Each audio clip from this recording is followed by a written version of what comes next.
touchdown on average. Here's Scotland. Showers will feed across Scotland, some of those falling as sleet or snow, especially over higher ground.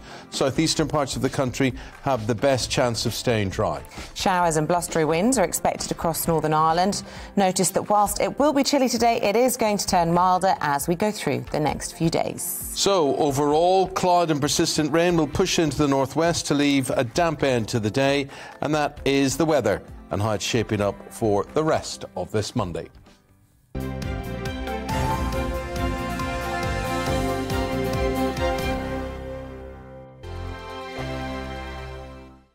Hello there, I'm Eamon. And I'm Isabel. And you're watching the GB News digital stream across the United Kingdom. And around the world. If you're here in the UK, you can also watch us on your TV screen. GB News is Freeview channel 236. On Sky, we're channel 515. 626 on Virgin Media. Just remember, you might need to retune your TV to watch the channel. Yeah, and if you are doing that, find out more about retuning by going to gbnews.uk.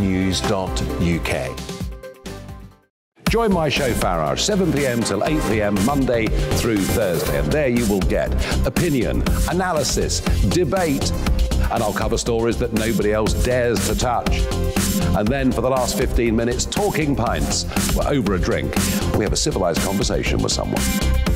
We very often disagree, but we do it in a grown-up way. Come and join me on Farage.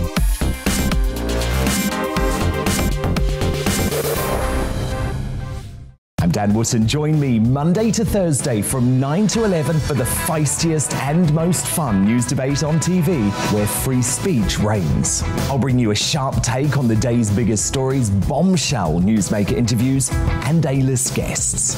And I guarantee you, no spin, no bias, no censorship, and no reason to go to bed.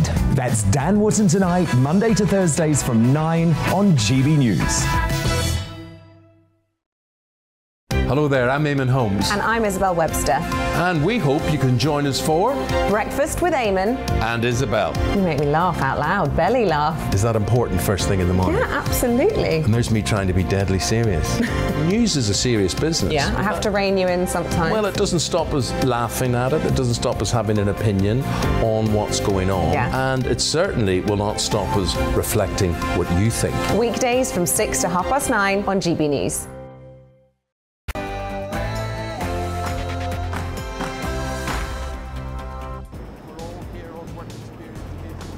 A very good morning to you from Downing Street, the heart of politics. What's going on this week? Another momentous week in politics. It feels like we've said that every week for the last 4 weeks, but honestly, there's a lot to come. If the Sugden Report drops in the next 30 minutes, we will bring it to you as soon as we get it. Also, the Levelling Up paper is coming along. How is Boris Johnson doing in the polls? How are the parties faring? What's to come? We'll discuss it all after your headlines.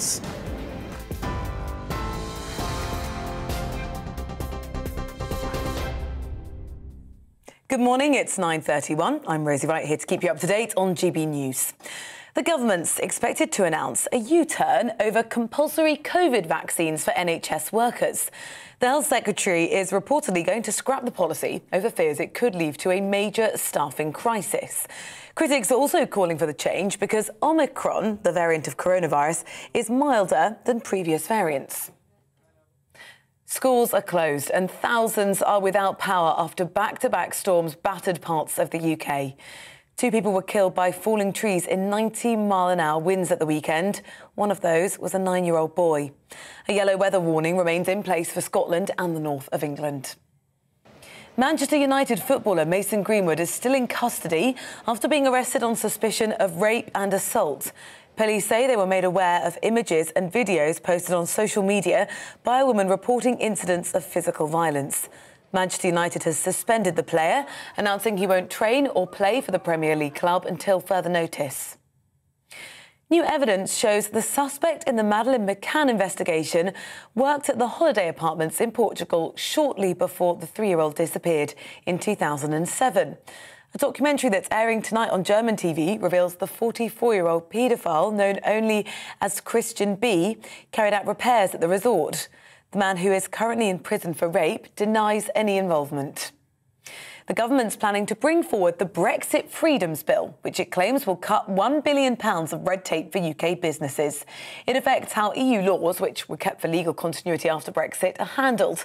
Downing Street says the bill will allow the country to capitalise on Brexit freedoms more quickly. Footballer Christian Eriksen has signed for Premier League club Brentford 7 months after suffering a cardiac arrest on the pitch while playing for Denmark. The 29-year-old, who's been fitted now with an internal defibrillator, hasn't played since he collapsed playing at Euro 2020. The former Tottenham midfielder has signed a 6-month deal. You are up to date now here on GB News. We're on your TV, online and DAB Plus radio.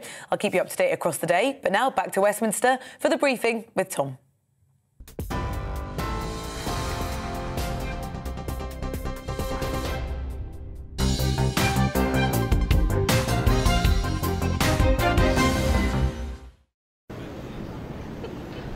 Well, what a week it is to be. A policy blitz from the building behind me, everything from Brexit freedoms to levelling up, and of course the idea of that Sugden Report hanging over us all like a sword of Damocles. As I said in the intro, if it drops in the next 30 minutes, we will bring it to you live. We're expecting it at the start of this week after many, many delays.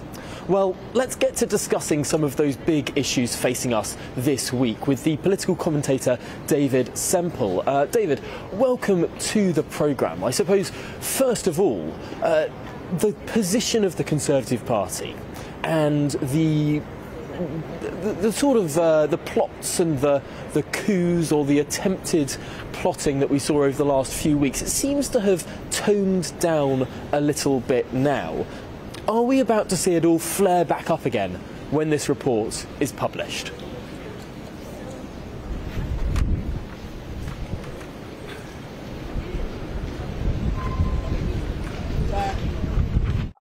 That most of this will die down after I'm a couple joined now of months. by David Semple. I hope that we can get through.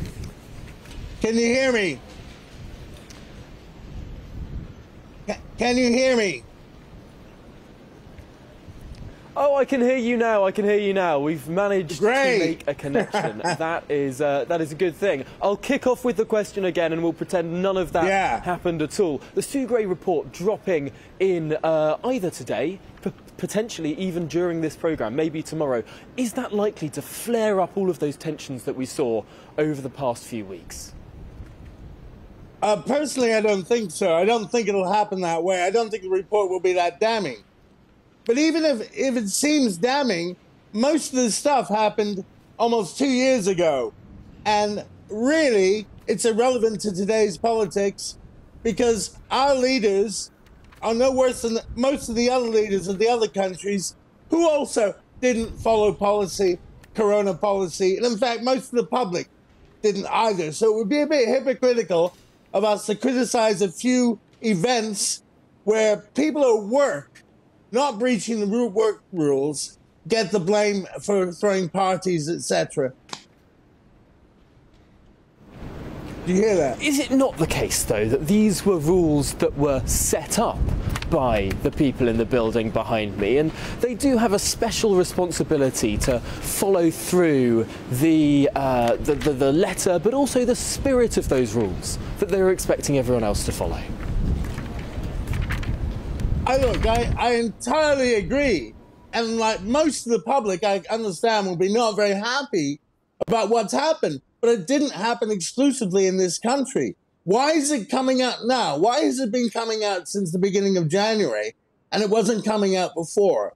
Obviously, there is a plot by people who hate Boris to try and get rid of Boris Johnson because of the Brexit. And you know that's what this is about. And many other people know that's what this is about. So, yes, it doesn't excuse all of the... Is that the case? Because we have Brexiteers from Andrew Bridgen to William Ragg, many Conservative MPs that people will know and have heard from over the last few weeks are people calling for Boris Johnson to go. So it doesn't seem like there's a particular Brexit divide on this. Look, I disagree. I think there is, you know, when Michael Heseltine came out with his announcement of wanting to get rid of Boris and trying to go back into the European Union, I mean, that really, he's the public voice for that. But I think that William Ragg and some of these people are a bit confused. I know William Ragg personally, and I think he's a nice guy, but I think they're a bit confused over this. And I think a lot of the backbenchers generally don't agree with his opinion on that. I think this whole idea of calling the police out is way over the top for a society like us. How can you call the police on people who've been elected by popular vote? But I do think that it's important what the report says, but I don't think it's going to bring down the government, because I don't think it's going to bring out any revelations that we don't know already. Well, I suppose that's the big danger. Will there be anything else? It's not too long to wait now. David Semple, we appreciate your time, political commentator there, of course. Well, let's move on to the parliamentary reaction to all of this, because, of course, it's not just parties that will be being discussed this week, but also some substantive policy. Paul Richards is a former Labour advisor, and let's kick off now with the idea of this levelling up white paper that we're expecting potentially as soon as Wednesday. This is something that really the Prime Minister needs to get across, a driving mission for his government. I suppose you, as a former Labour advisor, would suggest that hasn't been fulsome before now. Well, up to the current moment, it's just a slogan. And interestingly, if you poll people, Labour is actually ahead on the capacity to level up over the Conservatives, whose slogan it is. So until there is some flesh on those bones. And what's interesting, of course, about Michael Gove is that he is a creative. He is a kind of bold thinker. Things like free schools and so on have shown his ability to really shake up systems. So I suspect that the levelling up paper will be massively controversial. It will be, it'll throw up all kinds of questions that need to be settled. So whether it's going to be a sort of an easy ride for the government once this is published, I doubt very much. I think they'll have a lot of fights on their hands as Michael Gove's plans become clear. There are going to be an enormous number of fights on the hands of the government. There's the levelling up white paper, this Brexit freedom bill. The Prime Minister's travelling to Eastern Europe this week. Does all of this suggest that potentially Number 10 are more at ease than we potentially might have thought? The idea that the Sugden Report may well come out and then the Prime Minister scuttles off to Eastern Europe, it suggests that he potentially doesn't think his position is in all that much danger now.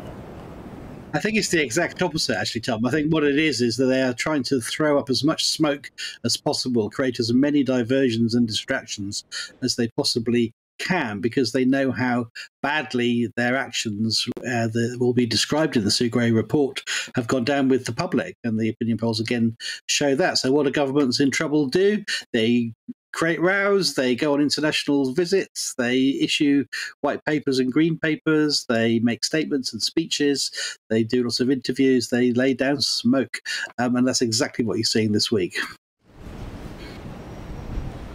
It seems interesting that the whipping operation around Boris Johnson, not just the formal whipping operation, but also the Operation Save Big Dog, these informal allies of Boris Johnson who've been working the phones, talking to colleagues. It seems that that operation has really ramped up in the last week and a half. The danger point that we saw 2 weeks ago, before that momentous Prime Minister's questions, the defection of Christian Wakeford, the pork pie plot, that 24 hours seemed to be the peak of this chaos, and it seems to have mellowed out a bit since then.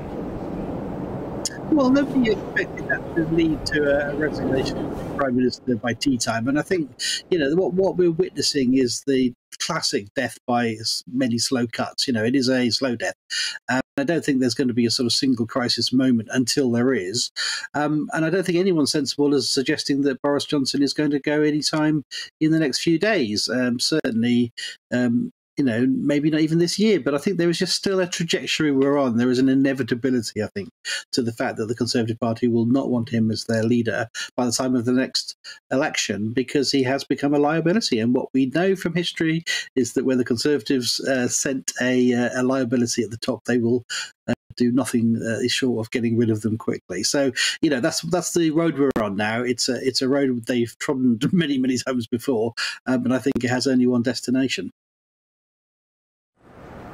Of course, what some Conservatives would say in response to that is that they have had leaders who were deeply unpopular before who have managed to turn around their fortunes. Margaret Thatcher in 1982 had an absolute torrid time in the polls. Her personal ratings as well as the party ratings were very, very low, and then turned it all around in time for 1983 and got an even bigger majority the next time. I suppose the argument of number 10 and what they're saying to people throughout the Conservative Party, because obviously that's what matters right now. The 360-odd Conservative MPs are the people who have the power in this conversation over the next few weeks. They'll be saying that they just need some time to build back respect, support, and indeed that policy agenda that we were just discussing.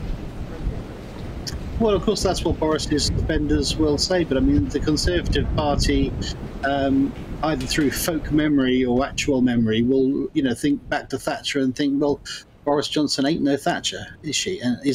And so, he's in a much weaker position, and he can't sort of pull out of the fire of Falklands victory.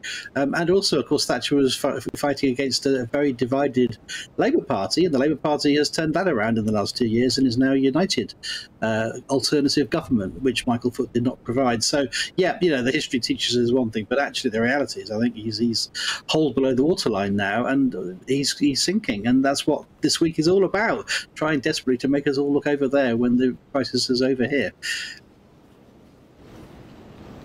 Well, let's talk about the Labour Party for a second then, because to me it doesn't seem like it's the most united party in the world. Of course, Laura Pidcock resigned from the NEC of the party last week over a vote about readmitting Jeremy Corbyn. Momentum have been ferociously arguing against the idea that Christian Wakeford should have been admitted to that party. Keir Starmer seems to be in a constant war with the left. And then, of course, just yesterday, the MP Rosie Duffield, the MP for Canterbury, was saying that she was considering resigning as a Labour MP, seemed to be suggesting that she was considering resigning as a Labour MP because of the toxic environment within that party for her. Is that a party that's at ease with itself? Is that a party that's united?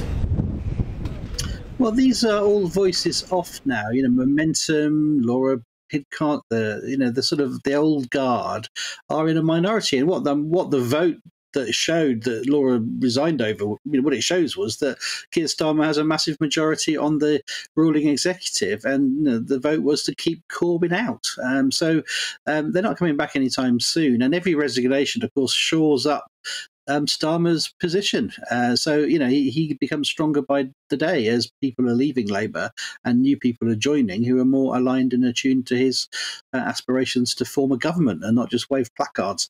So actually, the Labour Party is healing, and that's not to say we're there yet, and there's still a lot of healing to be done, as events in Canterbury are showing. But, to compare our situation from even just 2 years ago, where the worst defeat for decades had really laid us low, Keir Starmer's leadership has put that right, and we are in a good position, I think, and that's partly politics is a zero-sum game, isn't it? So as Labour's polls go up, as Labour's confidence increases, as our people are looking afresh at Labour, then so the Conservatives become more divided and less likely to win the election. So that's the situation we're in. The tables are turning at this sort of pivotal moment. Could it be that Keir Starmer is actually learning a little bit from Boris Johnson in this respect? That, of course, Boris Johnson famously sacked those 20-odd Conservative MPs who didn't agree with his policy, made the party smaller but more united, in the same way that Keir Starmer seems to be content or indeed happy about driving out the left of the party, resignations and indeed a much smaller membership now. That seems to be following a bit of a Johnsonian playbook.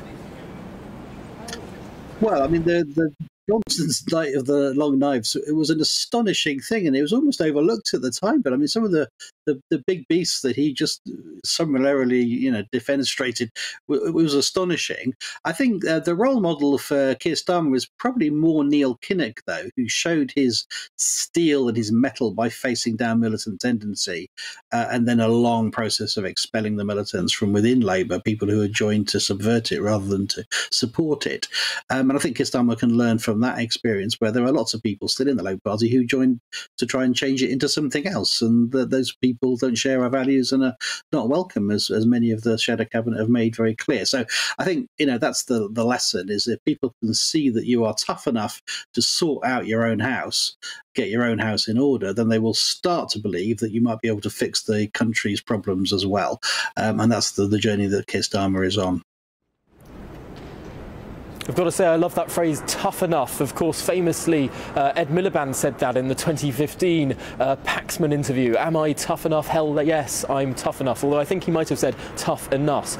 Just finally, I'm interested with this comparison with Neil Kinnock, of course, a man who led Labour to 2 defeats, of course, modernised the Labour Party, changed a lot about the party, but still couldn't win an election until he set up for the next person to win an election, of course, Tony Blair. There's a lot of speculation in the press over the last few days that Keir Starmer may well be changing a lot about the party, but someone else in the Shadow Cabinet may well be the person that actually takes Labour to a final victory. Could that person be Wes Streeting? Well, it certainly could, and history doesn't always repeat itself exactly the same, does it? So just because Neil Kinnock modernised and then narrowly lost in '92, and someone else picked up the cudgels after John Smith's death, and so on, the trajectory doesn't have to be identical. But Labour is blessed with a whole generation now coming through. Wes is one of them. Bridget Phillipson, Rachel Reeves. There's a whole cast of people now, as in the '90s. It reminds me very much of the '90s, actually, waiting in the wings. So. Keir Starmer, I'm sure, is aiming to win, but who knows? He may get goes at it. There may be a very small majority or a minority government that he has to then tackle, and there's another election in a year's time. All kinds of scenarios can play out. But I can see, a direct answer to your question is yes, of course, Wes Streeting is a potential future leader. He's a man of enormous talent. Well, Paul Richards, former Labour advisor, thank you very much for joining us this morning on The Briefing for that wide-ranging conversation. It's going to be a fascinating week ahead, and of course, a week is a very long time in politics. Well, turning now to levelling up, this phrase that Boris Johnson introduced to the political lexicon of this country, this phrase that seems to have been borrowed from video games more than political history. The question is, what does it mean? Boris Johnson was elected on a platform to get Brexit done, and upon winning that general election within 2 months, he had got Brexit done. Britain was out of the EU after years of turmoil. This created a problem for the Boris Johnson government, though. What on earth was the government meant to do? What was its driving mission? Its election promise had been delivered. So levelling up was arrived upon. Levelling up. Yet this means different things to different people.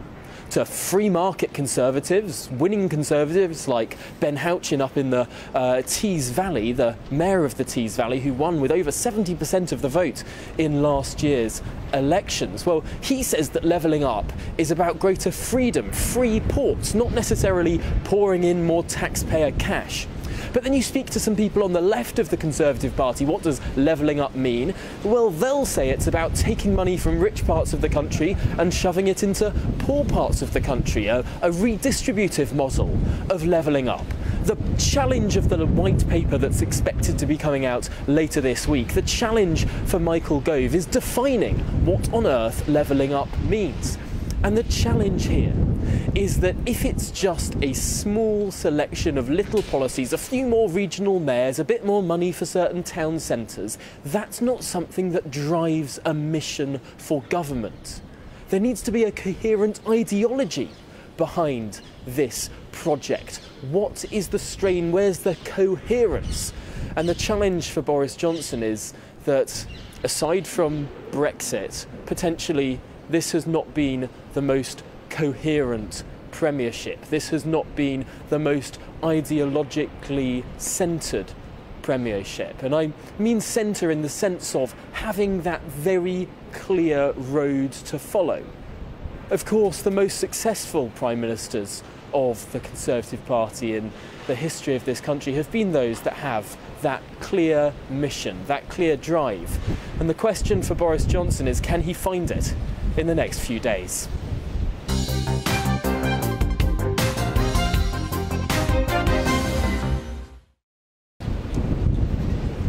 Well, of course, something that Conservative MPs will be following very, very closely is the situation in the polls. This appears to have been what has driven action and reaction from within Parliament. It's what Prime Minister Boris Johnson's premiership really hangs on. Let's talk now to Joe Twyman.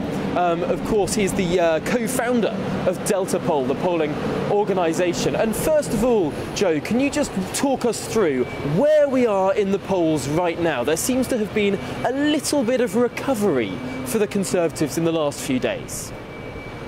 Yes, that's right. It's too early to tell whether this recovery will last. And of course, with the imminent, we assume, publication of Sue Gray's report, things could still move quite substantially.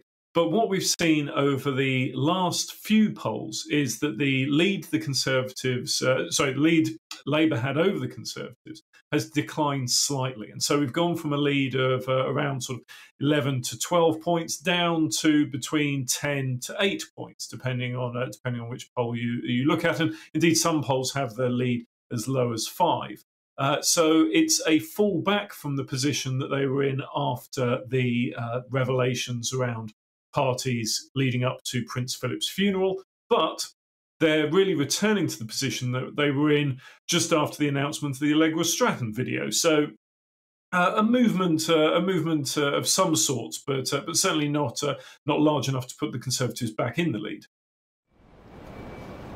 And what's driving this movement? Is the Labour Party dropping, or is this the Conservative Party being able to shore up some of that support? Potentially people who'd gone from Conservative to don't know coming back to the Conservative Party?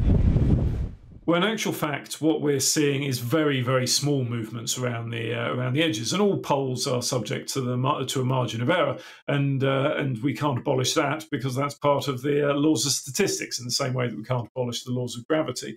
But what we are seeing is that there is a small reduction that appears to be driven by, as you said, people moving from don't know and would not vote, crucially, back to the Conservatives. It's less about actually switching parties. It's more about deciding whether not to vote or whether to actually turn out. And in the last day or so, we've seen that the Labour Party has crucially been building some ground in the fundamentals, the position on not just the surface level of how far ahead the Labour Party is in the polls, but also on the crucial questions of economic management and leadership. With the Tories raising taxes, are they losing some of that economic competence that people believed they had? Well, this is a key question, and really, arguably, the most important question that the government now faces over the next few months, once Partygate and perhaps the coronavirus Omicron variant are out of the way. Because in the history of British politics, it's never been the case that a party has come from behind on questions of leadership in the polls and come from behind on questions of economic competence in the polls to win a general election. It just doesn't happen. And at the moment, at least, we see that Labour has moved ahead on both. Now, the lead that the Conservatives have, the lead that Labour have over the Conservatives when it comes to economic competence is relatively new, and it's also relatively small. Compare that to the lead that Keir Starmer has on leadership, and that's substantial. What appears to be the case is that people are concerned about the cost of living. That seems to be having a major impact on people's views of the economic situation in this country generally, and their personal economic expectations. Something this that's key measure that's so important to follow. I'm afraid we've run up to the end of the programme there, but Joe Twyman, co-founder of Delta Poll, thank you for joining us. I'm afraid that's it for the show. Up next, it's To The Point, but first, let's have a look at the weather. Looking ahead to today's weather, Storm Corrie is now clearing eastwards, taking the storm force winds with it. Let's take a quick look at the details, though. In the southwest, it's going to be blustery and showery this lunchtime. While some sunny breaks are likely, there won't be as much sunshine as yesterday. It's going to feel colder too. There's also a risk of showers in the southeast. They shouldn't be especially heavy, though the odd sharp one is possible. Let's head over to South Wales. It's going to be blustery and showery across much of Wales. Heaviest showers are going to be towards the northwest of the country. Now, as the showers feed the southeast, they will ease a little. There'll be a fewer showers for the Midlands today. That being said, there will still be a few which could catch you out, so make sure you're prepared. In the northeast of England, things should stay drier. The very strong winds we saw earlier in the day will be easing with plenty of sunshine on the cards here. Temperatures a touch down on average, though, as you can see. What about Scotland? Showers will feed in across Scotland, some of these falling as sleet or even snow, especially over higher ground.